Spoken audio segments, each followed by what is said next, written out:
Jadi kalau misalkan kalau memang ibu-ibu itu plusnya lah, tapi kalau dia lebih cepat. kalau terus kan Segmen pasarnya harus diingat gitu kan, apa segmennya di mana.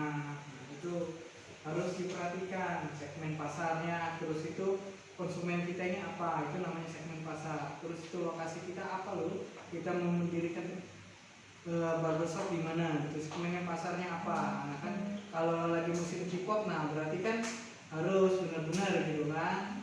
Nah beda kan, barbershop itu sama salon itu beda. Kalau salon itu identik dia laki-laki dan perempuan, kebanyakan kaum hawa yang mendominasi seperti itu. Ya kalau misalnya segmen pasarnya yang lain, ya seperti apa? Nah, yang menarik itu kan sama-sama menarik. Satu usahanya barang, contohnya jasa, barbershop, itu kan dipikir segmen sama-sama kekinian, gitu kan? Modalnya seperti apa? Kan modalnya meminimalisir modal, tetapi sistem ekonomi itu modal sekecil-kecilnya, untung sebesar-besarnya. Itu menarik sih menurut saya.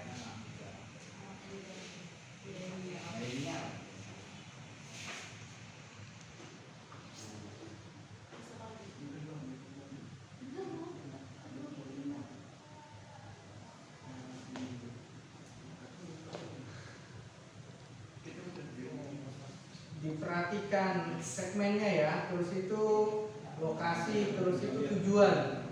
Jangan sampai kita sudah mendirikan hidup cepat dan tutup juga cepat, dan sampai gitu kan. Itu jadi pemikiran kita gitu kan. Nah, analisisnya juga perlu ditingkatkan. Itulah kenapa setiap usaha itu analisis SWOT itu penting untuk kita jalankan. Kalau tidak ya kita akan lulus oleh pasar.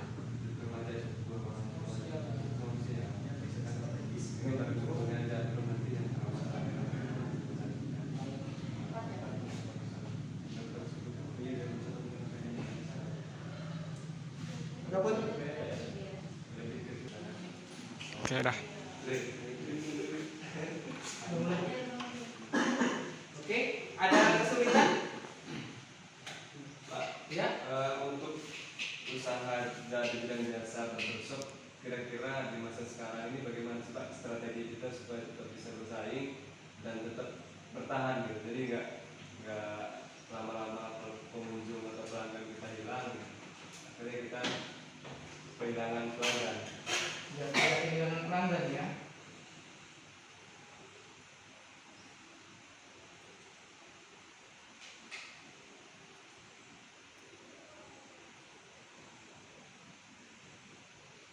Yang ini barang produk seperti apa? Jadi untuk barang kita kan pakai usaha es boba. Itu bagaimana Pak untuk kita ini di suatu daerah seperti Kalianda ini untuk usaha ini tetap berjalan terus, untuk nanti itu nggak hanya dianggapnya doang terus buat sampai kapan, kita nggak cuma 1 bulan 2 bulan gitu. Itu bagaimana? Oke, saya jawab dari kelompok satu dulu tentang jasa tukang cukur ya. Di sekarang itu di sekitar kita hampir di pasar itu banyak tukang cukur gitu kan. Nah keunggulan kita seperti apa gitu kan di barbershop gitu kan. Nah barbershop itu adalah nama kekinian gitu kan. Nah apa barbershop itu? Nah, sama aja gitu kan. Jokowi aja sekarang presiden kita, dia cukurnya di barbershop, ya kan? Kekinian banget kan presiden kita. Nah itu apa yang buat barbershop itu menarik gitu kan? Pertama pelayanan. Nah, nggak mungkin kan kita barbershop ada SPG atau apa gitu kan? Pelayanan dulu kita. Biasanya kalau pelayanannya bagus, senyum sapa salam seperti itu kan masih berlaku juga kan untuk sebuah toko. Nah, kita mau masuk toko retail modern aja, selamat datang di toko kami gitu kan. Nah namanya barbershop itu kan kekinian. Apa lo gitu kan, musik gitu kan. Ya ada akun musiknya lah gitu kan, untuk slow atau apa, terus itu kenyamanan. Itu dipikirkan juga, baik itu di jasa ataupun produk, itu boba kita itu nyaman nggak pembeli ini dengan pelayanan kita. gitu kan? Nyaman nggak? Yang buat nyaman itu apa? Kalau misalnya kita bobanya buat tokonya agak besar gitu kan, nah otomatis ruangannya harus ber-AC. Sekarang itu barbershop itu intinya ruangannya nyaman, apalagi ada ruangan AC, nyaman atau tidak? Kalau orang nunggu, walaupun antriannya nomor 10 itu, apa yang perlu disiapkan? Musik. Musik, gitu kan, wifi, free wifi kan, barbershop itu sekarang kan banyak free wifi kan, dimanapun, pasti free wifi, iya kan? Terus itu ada bahan bacaan. Ya. Nah kalau di luar negeri itu apalagi Jepang ataupun Korea itu kalau nggak free wifi ataupun orang bacaan, jadi buku kita siapkan.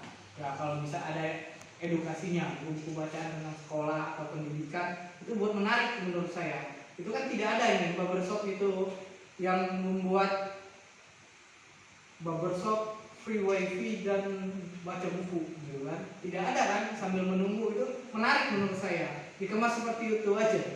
Nah itu begitu juga kalau es boba gitu kan. Nah kita lihat buat kayak seperti model kafe gitu kan, kafe menarik kan, kafe boba kan, siapa tahu bisa langsung franchise-nya langsung ini kantin-kantin modern gitu kan, menyiapkan ruang tempat baca, area wifi, terus itu. Nah packaging juga jangan lupa untuk kemasan itu kan. Nah kan banyak nih unik gitu kan, tulisan-tulisan yang agak nyelotek kemasan itu kan. Nah kita lihat iklan rokok gitu kan, ada tulisan-tulisan yang nyentrik gitu kan, yang menyinggung atau kekinian. Nah itu bisa menarik juga gitu kan. Coba kalian buat di tasik kemasan itu kan, seperti ada ikan permen gitu kan, ada tulisan-tulisan yang nyentrik gitu segala kan. Itu sampai sekarang kan masih berlaku gitu kan, masih laris permen itu kan. Kamu apa tulisannya gitu kan.